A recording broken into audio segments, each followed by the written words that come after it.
Puji Tuhan, hari ini kita bersyukur kepada Tuhan. Kita kumpul lagi di tempat ini, secara khusus Sektor City. Terima kasih sudah mengorbankan kebaktian cepatnya untuk datang di kebaktian hari ini. Nah, kita akan melihat sebuah kebenaran. Saya ingin membahas hari ini tentang pertumbuhan. Ya. Kita buka dulu Alkitab kita. Kita akan membaca di dalam kitab Injil Yohanes pasalnya yang ke-12 ayatnya yang ke-24. Injil Yohanes pasalnya yang ke-12 ayatnya yang ke-24 sampai ayatnya yang ke-26.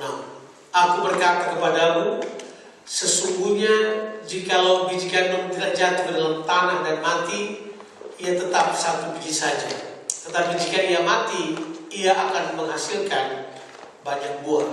25. Barang siapa mencintai nyawanya, ia akan kehilangan nyawanya. Tapi barang siapa tidak mencintai nyawanya di dunia ini, ia akan memeliharanya untuk hidup yang kekal. 26. Barang siapa melayani aku, ia harus mengikut aku, dan di mana aku berada, di situ pun pelayanku akan berada. Barang siapa melayani aku, ia akan dihormati Bapa. Bahwa pertumbuhan itu adalah sebuah pilihan. Percaya apa tidak, saudara tidak bisa bertumbuh kecuali saudara memilih untuk bertumbuh. Sebab dalam kehidupan ini menjadi tua itu adalah natural. Tapi untuk bertumbuh menjadi dewasa itu merupakan pilihan atau keputusan. Saudara tidak mungkin mengalami pertumbuhan kecuali saudara hari lepas hari membuat keputusan-keputusan yang tegas dalam kehidupan ini tentang apa yang saudara kerjakan, apa yang saudara pikirkan, apa yang saudara percayai, kemana saudara harus melangkah, bagaimana saudara akan berjalan dalam kehidupan ini. Semuanya bergantung pada pilihan saudara. Bahkan tahukah saudara, saudara setuju apa tidak? Saudara mau mengatakan saudara bawel, apa cerewet, apa saudara suka sembarang bicara, saudara ember, terserah begini. Tapi berkata pun saudara harus pilih untuk mengatakan kata yang tepat atau tidak tepat, betul kan? Kita putuskan apa yang kita katakan. Kita putuskan apa yang menjadi outcome dari apa yang bakal kita rasakan. Itulah sebabnya kita perlu sekali untuk belajar bertumbuh. Nah, selain saya colok ditunjukkan dulu bahwa pertumbuhan itu memang sebuah pilihan. Saudara tidak bisa bikin yang lain kecuali saudara harus bertumbuh merupakan sebuah pilihan. Coba kita lihat dulu. Jadi begini, lamanya seorang percaya di dalam Tuhan dulu. Lamanya seorang percaya di dalam Tuhan tidak menentukan kedewasaannya, itu jelas. Lamanya seorang bertumbuh di dalam Tuhan tidaklah menentukan, pindah ke slide berikutnya. Ya. Lamanya seorang bertumbuh di dalam Tuhan tidak menunjukkan apa saudara? Pertumbuhan rohani, sama sekali tidak. Coba pindah ke slide berikutnya. Ya, itu yang sesudahnya. Ya udah, lamanya seorang percaya tidak menjamin apa? Pertumbuhannya. Kita bisa baca dalam kitab 1 Korintus pasalnya yang ketiga ayat 1 dan 2. Di situ ditulis bahwa pada waktu itu tidak dapat berbicara dengan kamu seperti dengan manusia rohani, hanya manusia duniawi yang belum dewasa dalam Kristus. Sebab kamu tidak bisa makan keras, kata Paulus. Sekarang yang kuberikan kepadamu hanyalah susu yang kuberikan kepadamu, bukanlah makanan keras. Dan sekarang pun kamu belum dapat menerimanya. Jadi begini, lamanya kita ada dalam Tuhan belum menentukan pertumbuhan rohani kita. Bahkan kalau sudah baca terus, ini prinsip yang luar biasa. Memiliki karunia yang banyak pun tidak menjamin pertumbuhan rohani saudara. Tahu, punya karunia, sudah bisa berkhotbah, sudah bisa nyanyi, sudah bisa melayani, sudah bisa bernubuat, itu pun tidak menunjukkan apakah kita sudah bertumbuh atau tidak menjamin pertumbuhan. Ya, ini yang Paulus bilang. Dia frustasi kalau bertemu dengan orang yang tidak bertumbuh dalam Tuhan, karena dia mau menyampaikan maksud ilahi yang tinggi, orang tidak bisa nangkap. Itu bukan berarti karena kerohaniannya nggak nyampe, cuma begini, karena pertumbuhannya belum sampai ke situ. Jadi orang perlu bertumbuh ke arah tersebut. Nah, kelihatannya bahwa kita perlu memperhatikan pertumbuhan kita. Nah, mari kita akan lihat 3 hal penting mengenai pertumbuhan adalah pilihan. Yang pertama adalah pertumbuhan tidak terjadi dengan sendirinya, tetapi merupakan apa? Sebuah pilihan. Tidak perlu ikut yang bilang ini. Semua orang bilang growing old is automatic, growing up is a choice. Ya, bahwa sebenarnya bertumbuh itu adalah sebuah pilihan. Saudara bisa jadi tua, tinggal dalam kamar, main game, terus tetap jadi tua saudara.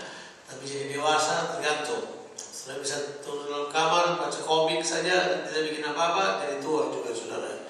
Tapi bertumbuh belum tentu, ya. Pertumbuhan itu menuntut harga bayar. Kalau menuntut harga bayar, harus ada harga bayar. Pindah dulu slide berikutnya. Pertumbuhan selalu menuntut harga bayar. Pertumbuhan selalu menuntut perubahan. Dan selalu ini, perubahan selalu mengganggu kenyamanan. Siapa yang tahu bahwa harga bayar daripada sebuah pertumbuhan adalah perubahan. Saudara harus berubah dalam cara berpikir saudara. Saudara harus berubah dalam cara bicara saudara. Saudara harus berubah dalam cara bersikap saudara. Saudara harus berubah dalam cara saudara proyeksikan diri saudara. Sebab setiap kali kita mengalami perubahan yang positif, itu namanya pertumbuhan ke arah Kristus. Tapi kita mesti tahu bahwa perubahan selalu akan mengganggu kenyamanan. Ada pepatah kuno yang berkata bahwa sepatu yang lama selalu lebih enak dari sepatu yang baru. Kenapa? Kalau sepatu yang baru masih keras, gak enak dipakai, bikin lecet kaki. Tapi semakin lama kita pakai, semakin bagus kita pakainya. Kenyamanan kadang-kala bisa menghambat pertumbuhan kita. Nah, coba kita lihat, apa benar bahwa pertumbuhan itu memang menuntut harga bayar? Kembali ke ayat yang kita baca tadi.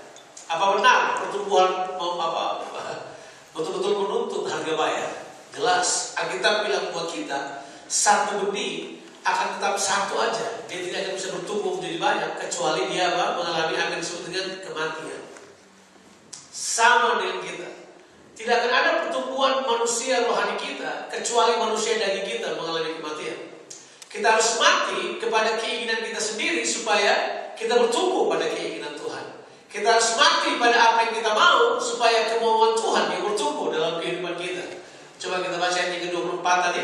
Alkitab bilang buat kita bahwa sesungguhnya biji gandum tidak akan jatuh, jika biji gandum jatuh dalam tanah dan mati, ia tetap satu biji saja. Tapi jika ia mati, ia akan menghasilkan apa? Banyak buah. Prinsip apa ini? Bahwa kematian bagi diri sendiri membuat kita bertumbuh dalam kehendak Tuhan. Sederhana bukan?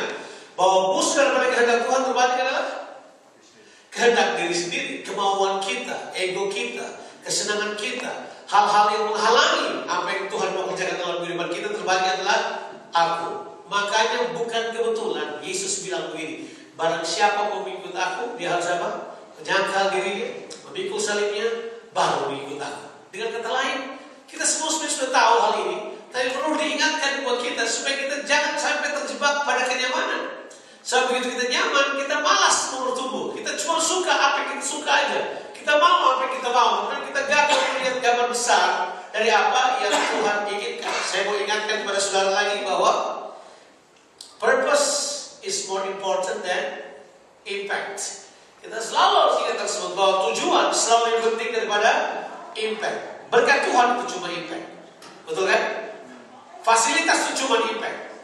Kita mengalami semua yang Tuhan janjikan itu cuma impact. Tapi tujuan utamanya adalah kita menjadi seperti Yesus Kristus. Itu purpose. Purpose kita menjadi seperti Yesus. Semua yang lain hanyalah impact. Makanya begini, yang lain harusnya tidak mengganggu pertumbuhan kita untuk menjadi serupa dengan Yesus Kristus. Makanya dia begini, kita harus mati bagi diri kita. Harga yang berikutnya, coba kita lihat. Harga yang berikutnya adalah bahwa jangan sayang nyawa saudara. Kalau sayang nyawa saudara, saudara bisa memelihara nyawa saudara. Saya tidak perlu jelaskan hal ini bahwa Alkitab katakan kepada kita, tanda kita mengasihi Kristus, bahwa kasih itu bahkan tindakan kasih itu bahkan lebih penting daripada nyawa kita. Betul kan? Tanda kita mengasihi Kristus adalah bahwa tindakan kasih itu bahkan lebih penting daripada nyawa kita. Coba kita baca ayatnya di dalam 1 Yohanes pasalnya yang ketiga, ayatnya yang ke-16. Kalau sudah tahu ayat ini, demikianlah kita ketahui kasih Kristus, bahwa Kristus telah mati menyerahkan nyawanya untuk kita.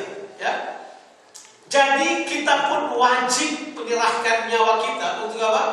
Saudara-saudara kita. Berarti wajib menyerahkan nyawa untuk saudara-saudara kita. Berarti pengorbanan untuk melepaskan nyawa harusnya lebih penting daripada kehidupan kita. Siapa percaya? Makanya dia bilang di ayat yang ke-25 tadi, siapa sayang akan nyawanya akan kehilangan nyawanya.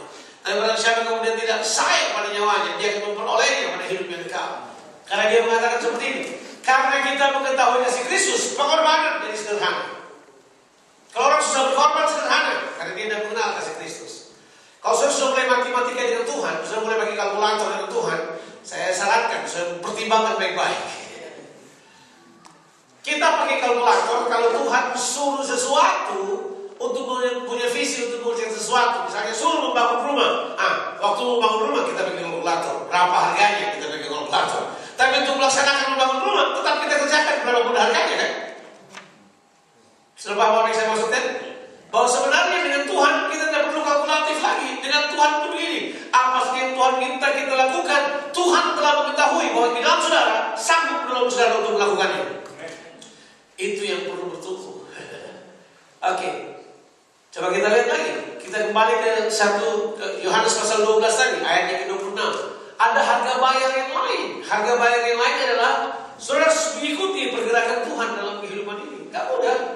Dia bilang ini, barang siapa melayani aku, ia harus mengikut aku, dan di mana aku berada, di situ pun pelayanku akan berada. Di mana aku berada, di situ pelayanku akan berada. Amin. We have to be where God is, kan? Kita harus bergerak di mana Tuhan berada. Kalau ada hal yang merupakan apa itu, merupakan passion saya, gairah saya mau tahu apa kehendak Tuhan buat generasi ini. Saya mau tahu Tuhan sedang mengarah kemana untuk membawa umatnya. Itu passion saya. Dan saya tidak terganggu dengan yang lain. Yang lain boleh kesana kemari. Saya mau pada apa yang Tuhan inginkan. Saya mau stick pada apa yang Tuhan mau. Karena kalau kita suka yang fenomenal, kita suka yang kelihatannya apa itu, spektakuler. Tapi tahu ke saudara, belum tentu hal yang spektakuler membawa saudara pada pertumbuhan rohani. Benar ya? Siapa percaya bahwa mujizat itu spektakuler? Mujizat spektakuler, tapi tertulis di Alkitab. Orang Israel mengalami mujizat dalam kehidupan mereka. Mereka tetap memberontak, tetap menolak Tuhan sebegini. Spektakuler tidak membantu pertumbuhan iman. Pertumbuhan iman bergantung pada respon saudara pada firman Tuhan. Saudara membuat keputusan untuk melakukan firman Tuhan, bertumbuh di dalamnya, membayar harga. Ada harga bayar yang harus kita buat. Makanya saya yakin begini, untuk bertumbuh kita nggak boleh ini, kita nggak boleh nyantai. Kita harus berpikir begini, I have to decide something that challenge me to grow up. Dan kalau itu harus membayar harga, saya harus bayar. Apakah itu harga berubah dalam cara saya berpikir, berubah dalam cara saya bertindak, saya harus buat. Betul kan? Kita harus menolak pemahaman lagu dari Rinto Harahap, aku masih seperti yang dulu. Kita sudah boleh yang seperti itu, bahwa saya dari dulu gini. Kenapa kamu merubah saya? Tidak ada yang merubah kita. Kalau kita nggak berubah, berbahaya. Kita perlu tahu bahwa kita perlu membuat pilihan untuk berubah. Mahal harganya jelas, nggak nyaman akibatnya jelas, karena memang pertumbuhan selalu nggak nyaman. Ya, coba kita pindah ke yang berikutnya, slide yang berikutnya. Ya. Ini sebuah pernyataan dari Diana Knight. Ini saya suka banget statement ini. Aku berusaha mengalami apapun, penderitaan atau ketidaknyamanan sementara tidak berarti apa-apa bagiku selama aku dapat melihat bahwa pengalaman itu akan membawa aku ke tingkat yang lebih tinggi. Jadi pengalaman ini, kalau saudara kemudian mengalami sesuatu yang tidak nyaman, jangan mengeluh dulu. Assess dulu. Apakah ini yang membuat saya jadi lebih baik? Halo? Kita tidak suka assess kita punya itu. Kita punya situasi. Tahu lagi kita kekurangan. Kita harus mengeluh, Tuhan kok gini susah. Enggak. Assess dulu. Dia lihat kekurangan ini apa yang bakal terjadi buat saya. Apakah saya semakin baik satu ketika? Saya semakin mengandalkan Tuhan satu ketika? Kalau kita sudah assess semuanya, dan hasil assessment kita adalah bahwa lewat hal ini saya akan naik tingkat. Nah, waktu kita assess dan ternyata itu cuma serangan dari kegelapan, dan kita lawan. Betul kan? Gak semua kita termungkin kesusahan. Halo? Gak semua kesulitan itu, kesusahan itu datang untuk hancurkan saudara.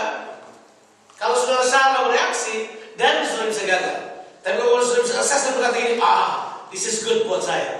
Sama seperti Yosua dan Caleb, begitu dia raksasa berkata, wow, ini breakfast. Jadi mereka tidak ketakutan. Sementara yang lain ketakutan, mereka kemudian menolak untuk melakukannya. Makanya dia bilang begini, bagiku ketidaknyamanan dan penderitaan itu tidak berarti apa-apa selama aku dapat melihat bahwa pengalaman ini akan membawa ke tingkat yang lebih tinggi.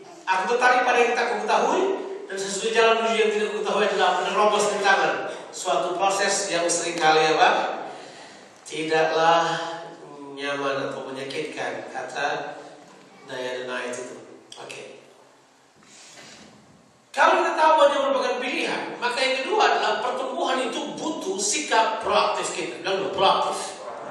Bahwa saudara perlu apa itu? Menyambut segala sesuatu. Saudara harus tahu bahwa I need to grow. By doing this I need to grow. Makanya jangan buat sesuatu yang tidak menunjang pertumbuhan saudara. Saudara buat sesuatu yang tidak menunjang pertumbuhan saudara. Cuma duduk-duduk kongkong-kongkong, tidak menunjang pertumbuhan saudara. Habiskan waktu lebih banyak main game, tidak menunjang pertumbuhan saudara. Habiskan waktu lebih banyak nonton film Korea, tidak menunjang pertumbuhan saudara. Walaupun saya hobi nonton film Korea, tapi tidak selalu saya nonton film Korea. Saya tidak perlu nonton. Saya nonton dengan bertubi-tubi, tapi maksudnya saya mesti memperhatikan waktu saya, ya kan? Dengan kata lain adalah prioritize sesuatu yang memang menunjang pertumbuhan saudara, ya kan? Baca buku itu satu yang bagus. Baca buku adalah hal yang bagus. Kasih informasi buat saudara. Ya, kita lebih suka baca Facebook. Haleluya. Apa yang ditulis orang di Facebook? Baca buku bagus, baca kitab bagus, ya kan? Apalagi sharing sama teman-teman bagus. Kuno banget orang sekarang nggak sharing. Orang pakai WhatsApp lagi sekarang. Orang sekarang sharing pakai kelompok-kelompok kayak gitu. Terserah. Tapi begini, kita perlu proaktif untuk bertumbuh, ya kan? Begitu kita pasif, ini saya tahu bahwa pasif itu nyaman. How many of you passivity is probably it's the most cozy feelings, you know? Passivity is the most cozy things in life. Ya sudah, kalau pasif kan nyantai aja, ya nggak perlu bikin apa-apa. Pernah lihat babi kalau sudah kenyang? Nah itu pasif itu.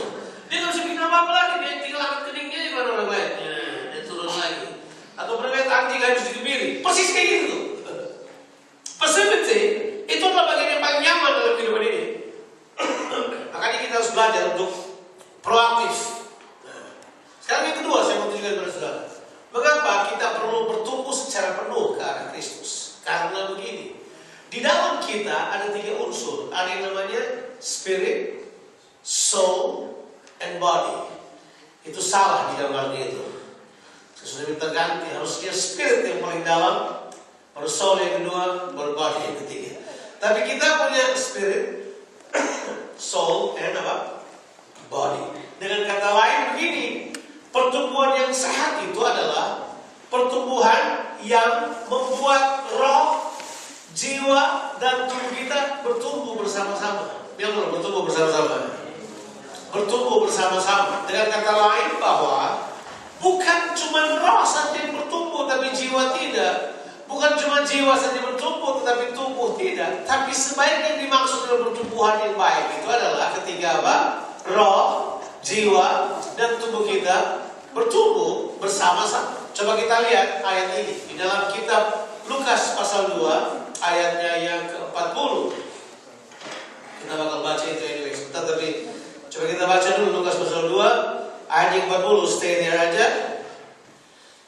Oke, Lukas pasal 2 ayat yang 40. Ini tulisan Injil Lukas tentang Yesus. Anak itu Yesus bertambah besar dan menjadi kuat, penuh hikmat dan kasih karunia Allah ada padanya. Dari kata besar dan menjadi kuat, kata yang dibilang di dalam bahasa Inggrisnya, Alkitab bilang begini, and the child grew and became strong in spirit, filled with wisdom, and the grace of God was upon him. Berarti yang pertama dibilang pertama besar adalah apanya? Tubuhnya bertambah besar. Tapi bukan cuma tubuhnya bertambah besar. Alkitab bilang the spirit become stronger. Dia bertambah kuat. Kemudian dia bilang ini, penuh hikmat. Kemudian kasih karunia Allah ada padanya.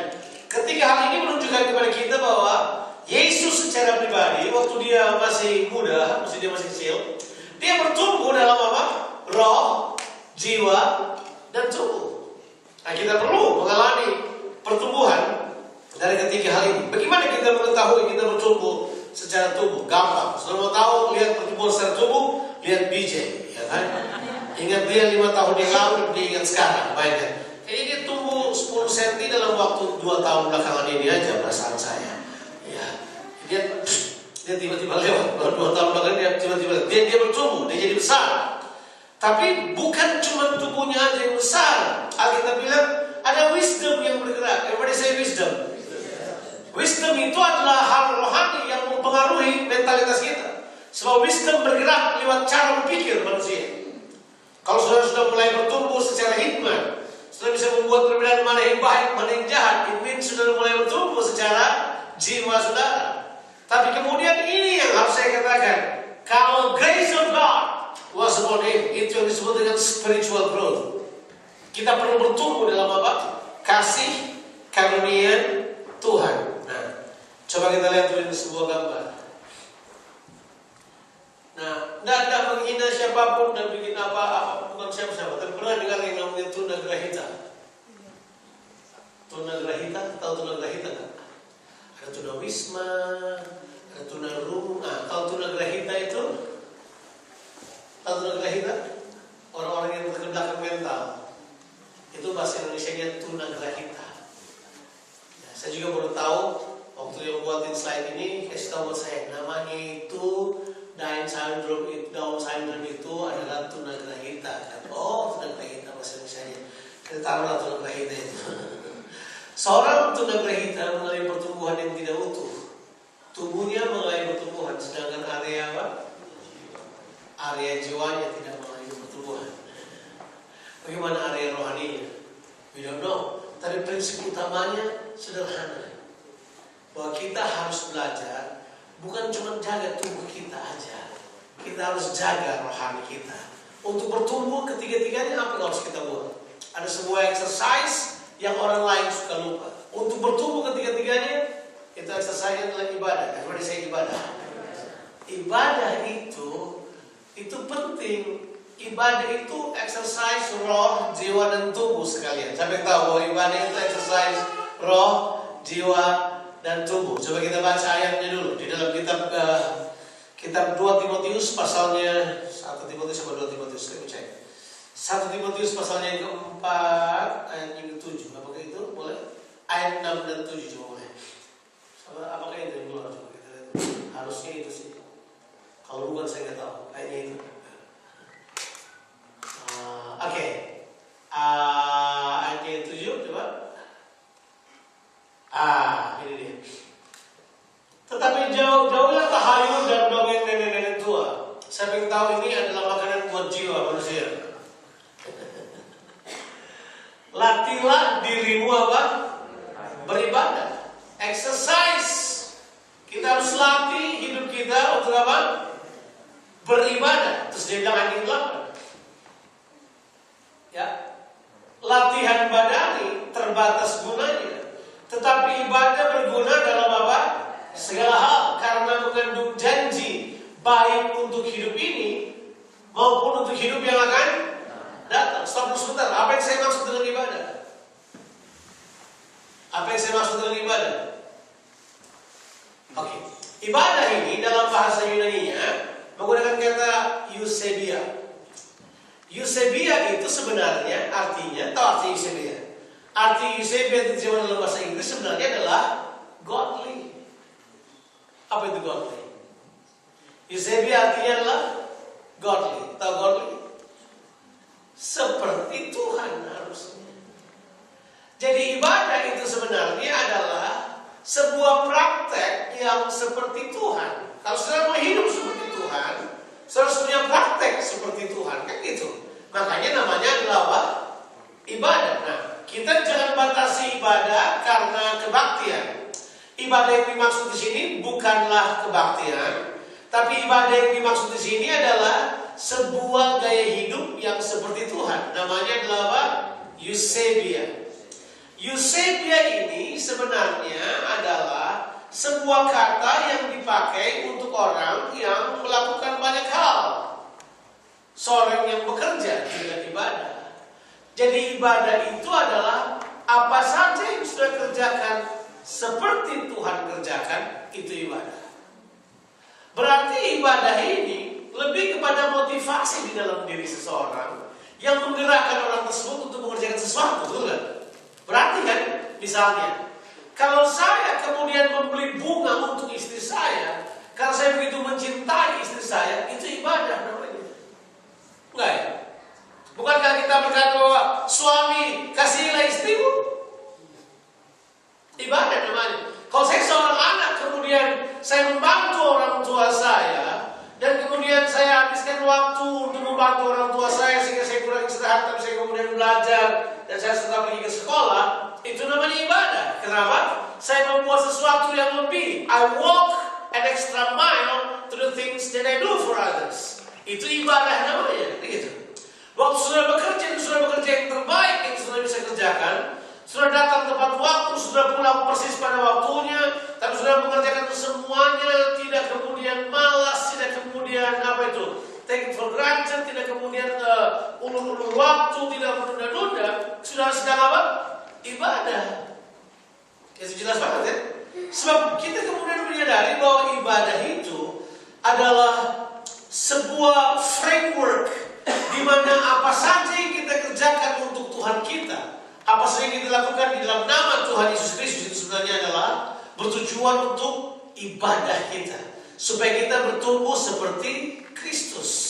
Nah, sekali lagi, bahwa roh, jiwa, dan tubuh kita perlu dilatih. Makanya tadi di dalam ayat yang ke-8 dibilang begini, latihan badani terbatas kegunaannya, tetapi ibadah berguna untuk hidup saat ini, which is natural, dan hidup yang akan datang, which is spiritual. Dengan kata lain, kita kalau melakukan hal ini dengan tepat, dengan pemikiran yang benar, maka mentalitas kita akan bertumbuh jadi jauh lebih baik.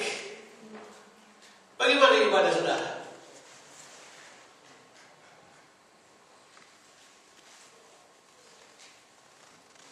Berbisnis dengan benar adalah ibadah. Menepati janji adalah ibadah. Keep up your commitment adalah ibadah. Nah, itu semua menunjukkan kepada kita bahwa hal-hal ini adalah sesuatu yang kita praktekkan tiap hari, betul kan? This is an everyday practice.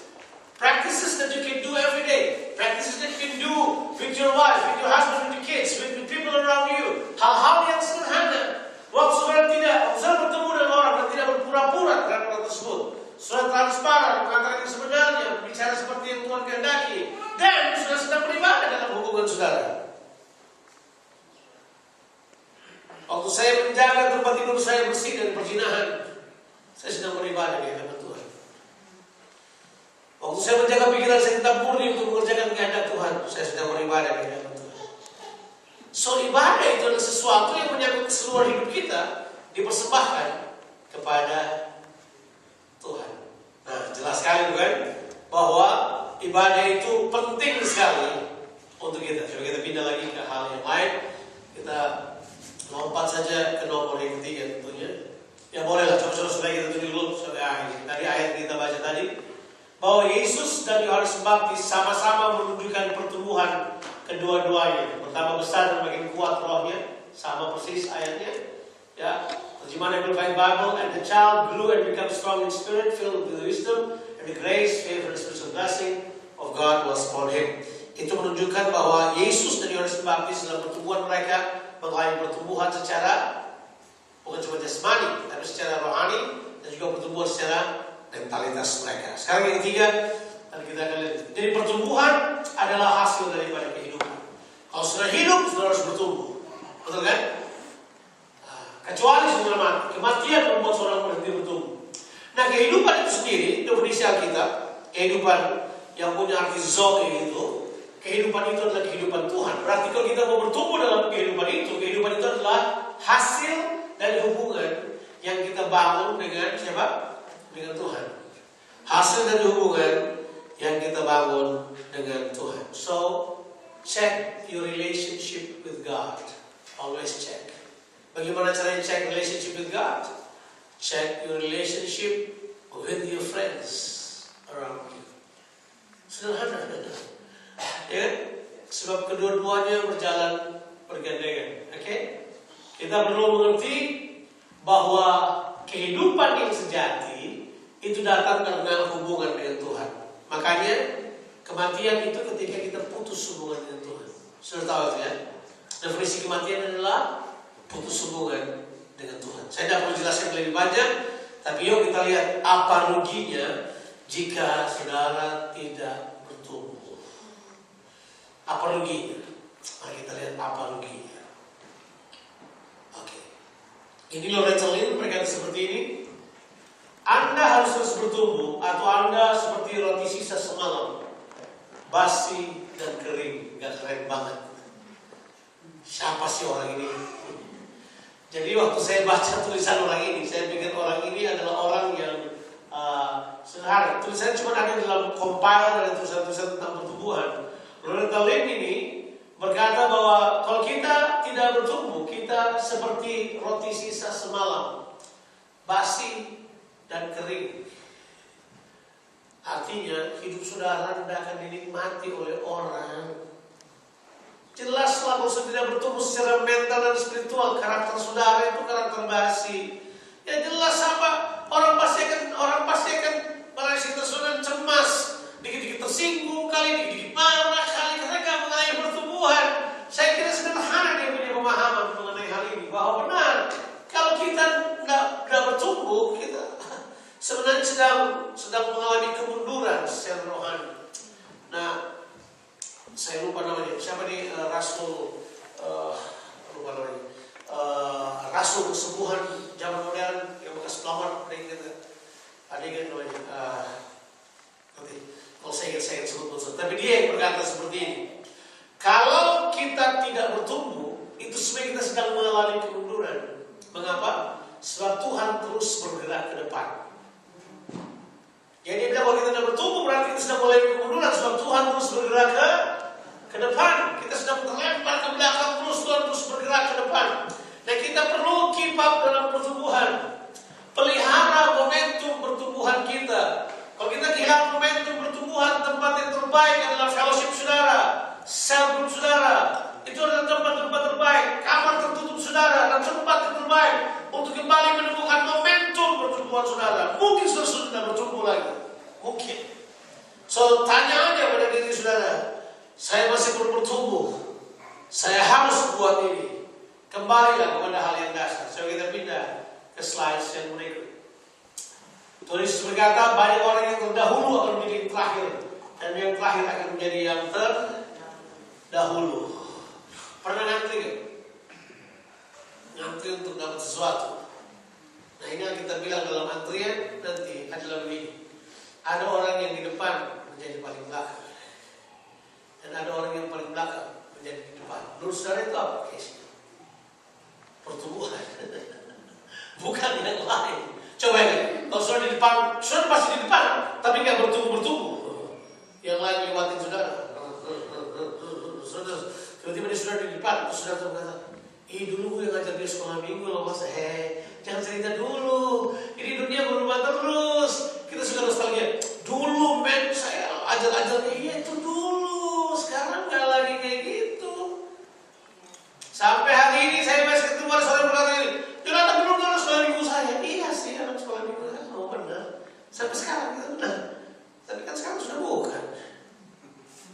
Dulu. Nah, makanya begini, keep up your growth, terus bertumbuh. Kalau saudara tidak bertumbuh, berbahaya buat saudara. Oke, Galatia 4 ayat 1-3. Mengapa kalau saudara tidak bertumbuh, kira-kira apa yang terjadi buat saudara? Ini yang dimaksud ialah selama seorang ahli waris belum akil balik, kalau saya ganti saja. Selama seorang ahli waris belum dewasa, akil balik itu dewasa sebenarnya terjemahan bahasa Indonesia-nya. Sedikit pun ia tidak berbeda dengan seorang apa? Hamba. Sesungguhnya ia adalah Tuhan dari segala sesuatu dan seterusnya. Saudara baca. Tapi ia berada di bawah perwalian dan pengawasan sampai pada saat yang ditentukan oleh Bapaknya. Demikian pula selama kita belum akil balik, kita apa? Saya itu dikasih garis besar, harusnya itu dikasih garis besar, dikasih highlight. Kita juga takluk pada apa? Roh dunia. Sehingga ketemu orang Kristen, kenapa sih masih gini? Kenapa sih masih gini? Mungkin zaman juga gini. Grow up, man. Mungkin kamu bisa jatuh pada hal ini karena kita bilang, selama kamu tidak menjadi dewasa, selama kamu belum akhir balik, kita bilang kita juga takut pada apa? Roh-roh dunia. Makanya sudut pandang dunia lebih menguasai kita, cara pandang dunia lebih kuasai kita. Wah, kan kita tidak bersumbu secara rohani dan secara mentalitas kita. Saya kira saya sudah selesai. Saya kira karena memang benar. Ingat, bahaya kalau kita tidak bertumbuh. Bahaya yang pertama, saudara roti basi dan kering. Nobody can enjoy it. Number two, kalau saudara bertumbuh, saudara lebih yang terbelakang. Orang lain akan mendahului saudara.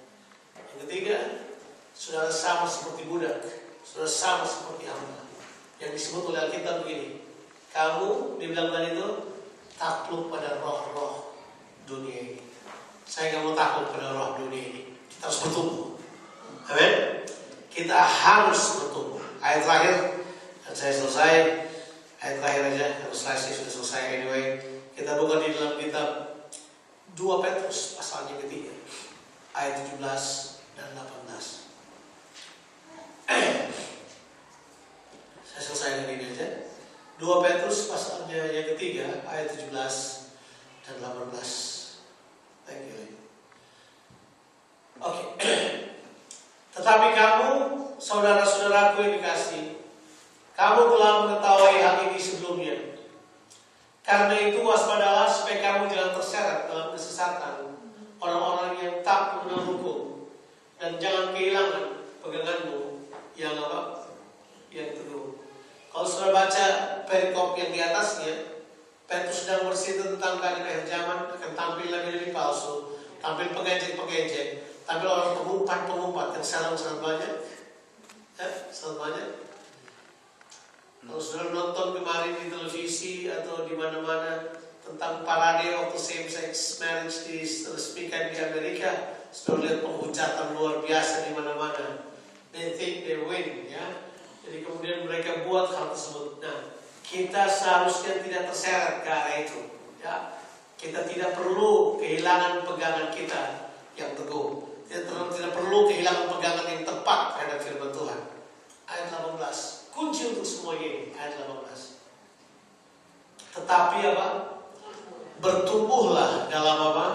Kasih karunia dan dalam pengenalan akan Tuhan dan Juru Selamat kita, Yesus Kristus. So, bertumbuhlah dalam kedua hal ini. Bertumbuhlah dalam apa? Pengenalan. Kita perlu bertumbuh dalam pengenalan. Kita perlu bertumbuh dalam pengenalan akan Tuhan kita dan bertumbuh dalam kasih karunia. Mungkin pertanyaannya begini, apa artinya bertumbuh dalam kasih karunia? Sederhana. Bertumbuh dalam segala sesuatu yang Yesus mau kita bertumbuh. Mengapa? Sebab Yesus datang membawa kasih karunia dan kebenaran. Betul kan? Kita bertumbuh di kedua-duanya. Bertumbuh dalam kasih karunia. Bertumbuh seperti Kristus saja. Itu sudah bertumbuh yang paling benar. Tidak perlu aneh-aneh, tidak perlu yang lain. Bertumbuh seperti Kristus saja. Terus kemudian yang kedua adalah kita bertumbuh dalam pengenalan dengan Tuhan. Dan kata lain, semakin mengenal Tuhan dalam segala aspek kehidupan ini. Kenali Dia dalam kehidupan pribadimu, kenali Dia dalam pekerjaanmu, kenali Dia dalam semua keputusan-keputusanmu. Karena Dia adalah Tuhan yang mengasihi saudara. Kata mengenal, Anda tahu? Kata mengenal punya pengertian sebenarnya adalah hubungan intim. Kata mengenal itu berasal dari bahasa Yunani ginosko, yang artinya adalah sama seperti hubungan suami istri. Sama dengan yada di perjanjian lama, yang artinya adalah sama seperti hubungan suami istri. Sebuah pengenalan yang begitu intim, yang harusnya driving kita dalam mengerjakan apapun. Tuhan memberkati saudara. Mari kita berdoa.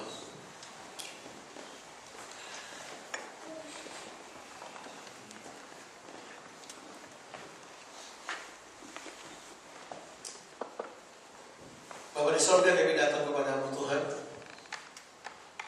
Hamba-Mu sangat terbatas untuk menjelaskan kebenaran firman-Mu, tapi Roh-Mu sanggup untuk berbicara pada kehidupan kami. Menolong kami untuk mengenal Engkau. Menolong kami untuk bertumbuh di dalam Engkau. Untuk itu Tuhan kami berdoa, supaya Tuhan terangi hati setiap kami oleh Roh-Mu yang kudus. Dan setiap kami bertumbuh ke arah Yesus Kristus. Dan kami berani membayar harga yang mahal. Dan kami berani mengalami perubahan. Dan kami berani membayar ketidaknyamanan. Kami berani mengorbankan hal-hal yang tidak perlu masuk pada apa yang Tuhan inginkan. Tuhan mau berdoa supaya Tuhan menolong kami untuk hidup seperti Kau kehendaki. Bagi Tuhan semua kemuliaan Kau sampai selama-lamanya. Dalam nama Tuhan Yesus Kristus kami berdoa. Amin. Amin. God bless you. Tiga pengumuman.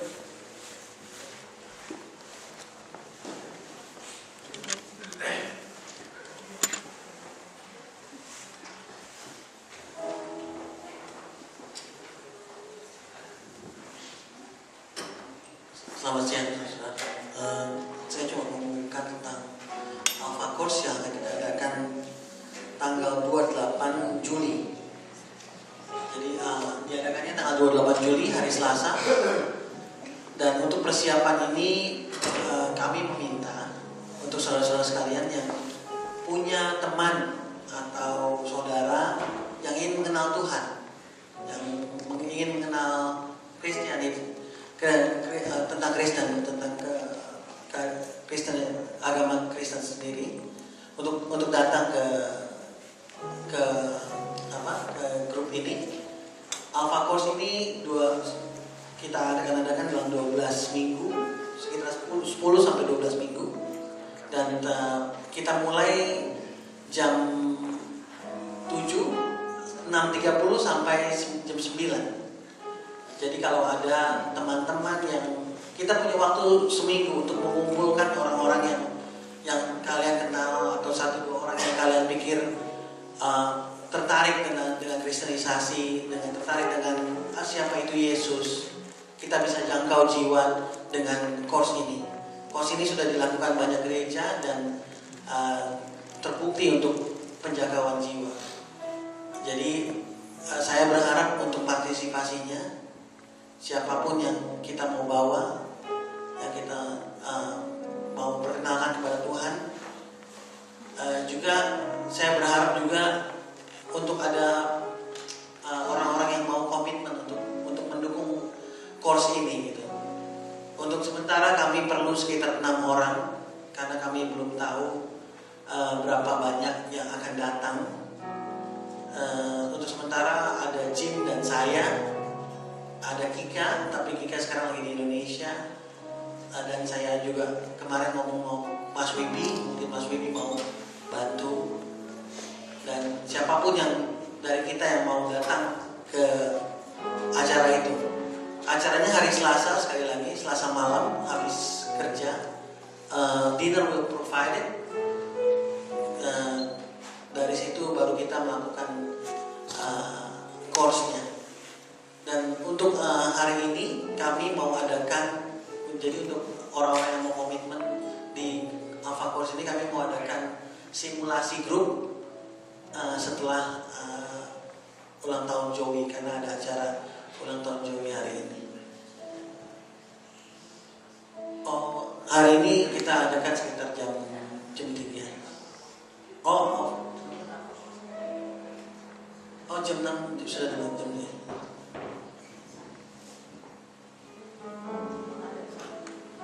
Ya, ada beberapa pengumuman, saudara. Kalau memang 2 minggu kemarin kita satukan di sini karena ada acara Women International dan sekalian kita bersyukur buat 1 tahun ulang tahun Zoe.